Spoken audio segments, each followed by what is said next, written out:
नमस्कार, one India Hindi में आपका स्वागत है। मैं हूं शिखा धूरिया। महाराष्ट्र में सियासी हलचल के बीच एनसीपी प्रमुख शरद पवार ने रविवार को राज्य के गृह मंत्री अनिल देशमुख को तुरंत हटाने से इनकार किया है।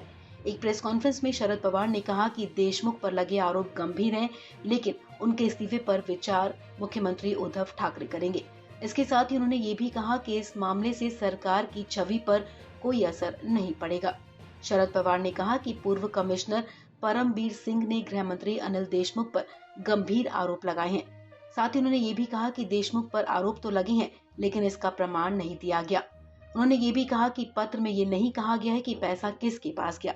अनिल देशमुख का बचाव करते हुए शरद पवार ने कहा कि पत्र पर परमबीर सिंह के दस्तखत नहीं है। एनसीपी प्रमुख ने प्रेस कॉन्फ्रेंस में कहा कि राज्य के गृह मंत्री अनिल देशमुख पर 100 करोड़ की वसूली वाले आरोप गंभीर हैं, लेकिन इसके साथ ही उन्होंने परमबीर सिंह पर भी पलटवार किया। शरद पवार ने सचिन वाजे की बहाली पर कहा कि एपीआई सचिन वाजे की बहाली मुख्यमंत्री ने नहीं बल्कि पुलिस कमिश्नर परमबीर सिंह ने ही की थी। प्रेस कॉन्फ्रेंस में शरद पवार ने कहा कि मुख्यमंत्री के पास फैसला लेने का अधिकार है।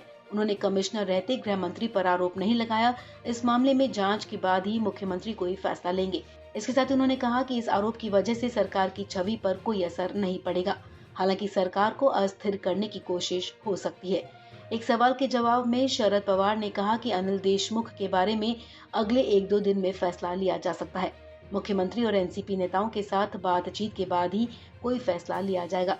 हालांकि उन्होंने ये भी कहा कि इस प्रकरण की जूलियो रिबेरो से जांच कराई जाए। आपको बता दें, जूलियो रिबेरो महाराष्ट्र के चर्चित और बेदाग छवि वाले पुलिस अफसर रहे हैं। इससे पहले एंटीलिया केस में पूर्व कमिश्नर परमबीर सिंह की चिट्ठी के बाद केंद्रीय मंत्री रविशंकर प्रसाद ने प्रेस कॉन्फ्रेंस के दौरान उद्धव सरकार पर निशाना साधते हुए पूछा कि सचिन वाजे को किसके दबाव में लाया गया था, शिवसेना के, सीएम के या फिर शरद पवार के। वहीं मुंबई पुलिस के पूर्व कमिश्नर परमबीर सिंह ने आज तक से की खास बातचीत में कहा कि मुख्यमंत्री उद्धव ठाकरे को लिखी गई चिट्ठी सही है और वो चिट्ठी मैंने ही भेजी है। इसके साथ ही उन्होंने ये भी कहा कि जिस मेल के जरिए लेटर भेजा गया है वो मेल आईडी भी मेरी ही है। बातचीत के दौरान जब उनसे पूछा गया कि महाराष्ट्र के गृह मंत्री अनिल देशमुख ने आरोपों से इनकार कर दिया और उन पर मानहानि का केस करने की बात कही है, तब इस सवाल पर परमबीर सिंह ने किसी भी तरह की टिप्पणी करने से इनकार कर दिया। इस खबर में फिलहाल इतना ही। तमाम अपडेट्स के लिए आप बने रहिए वन इंडिया हिंदी के साथ।